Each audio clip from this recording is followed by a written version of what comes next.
Ciao, oggi sono nella Tesla Model Y. In questo video ti mostrerò come gestire la mappa. All'inizio dai un'occhiata al display dello schermo. Come puoi vedere qui abbiamo Google Maps disponibile e ora possiamo cambiare l'orientamento della mappa. Possiamo attivare la visualizzazione satellitare, controllare le informazioni sul traffico.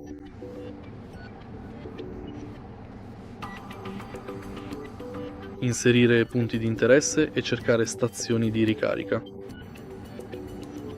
Successivamente possiamo navigare verso casa, lavoro, preferiti recenti, ricarica, fame, fortuna e suggeriti.